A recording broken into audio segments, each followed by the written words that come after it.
नमस्कार, मैं Amit Sahu speech therapist. हमारे channel little one speech therapy में आपका स्वागत है। आज हम बात करने जा रहे हैं जो हमने अपने लास्ट वीडियो में बात की थी अर्ली इंटरवेंशन की। उसमें हमने बात की थी कि हम कैसे पहचानें कि बच्चे को डिसऑर्डर है कि नहीं है या कौन सा डिसऑर्डर है। जैसे हमने बात की थी ADHD, ऑटिज़म और कुछ मेंटल डिसऑर्डर्स के बारे में। आज हम बात करने जा रहे हैं कि अगर हमने बच्चे में पहचान लिया है कि उसको किस टाइप की प्रॉब्लम है, किस चीज़ में परेशानी हो रही है, कम्युनिकेशन में कहाँ उसको प्रॉब्लम जा रही है, बात करने में, लोगों से घुलने मिलने में कहाँ उसको क्या प्रॉब्लम जा रही है। हमने माइलस्टोन के बारे में भी बात की थी कि कितने समय में बच्चा क्या परफॉर्म करने लगता है और सिटिंग कितने समय में हो जाती है, क्रॉलिंग कितने समय में हो जाती है, वेबलिंग कितने समय में शुरू हो जाती है।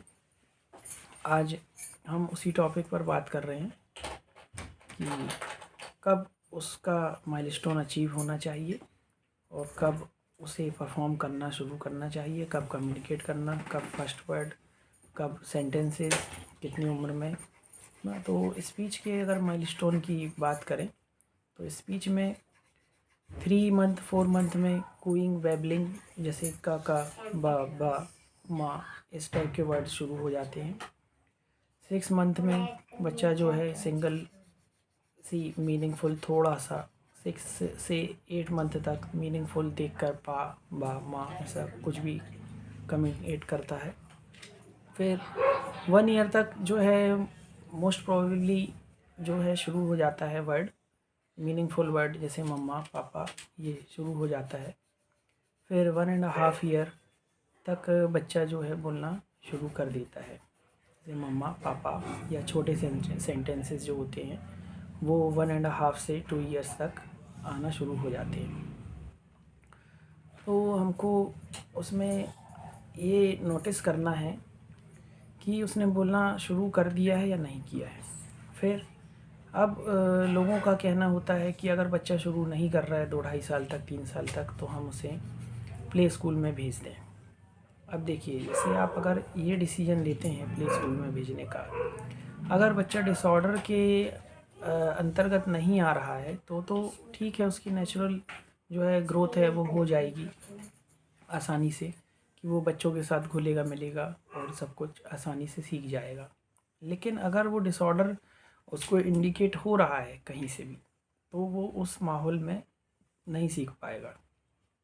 फिर ऐसे में क्या होगा कि वो दूसरे बच्चों को कॉपी करने लगेगा और दूसरे बच्चों से कम्युनिकेट ना करके उसमें वो मिसगाइड हो जाएगा कि ये सारे लोग क्या कर रहे हैं, उनको देखकर मिसगाइड होगा और दूसरे लक्षण इरिटेट होना शुरू हो जाएगा।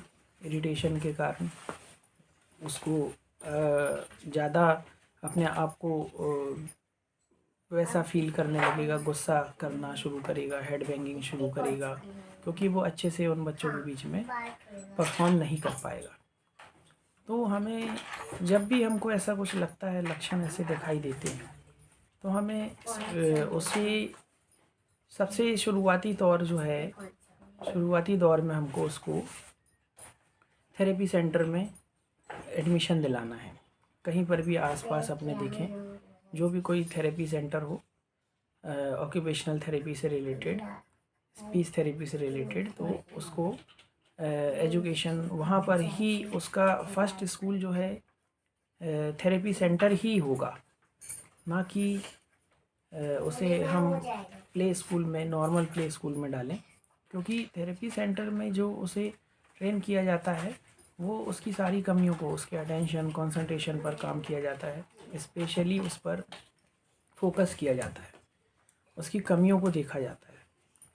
तो इस लिए हमें जो है नॉर्मल प्ले स्कूल में डालने की बजाय उसे जो है थेरेपी सेंटर में उसको एडमिशन दिलाना है और उसकी प्रॉपर तरीके से काउंसलिंग करवाइए और उसमें उसकी कमियों को ध्यान में देते हुए उस पर पेरेंट्स को भी इन्वॉल्व होना है, पेरेंट्स को भी साथ साथ काम करना है।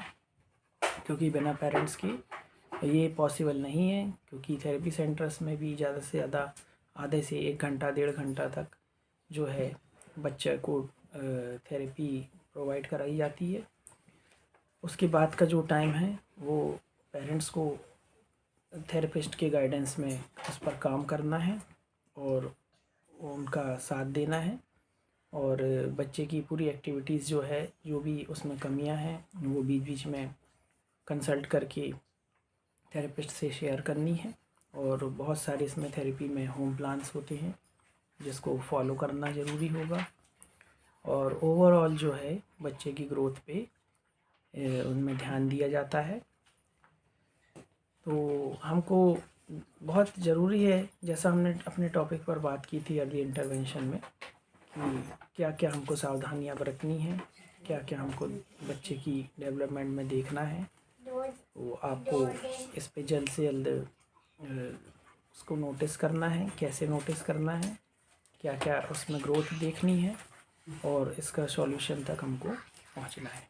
नमस्कार।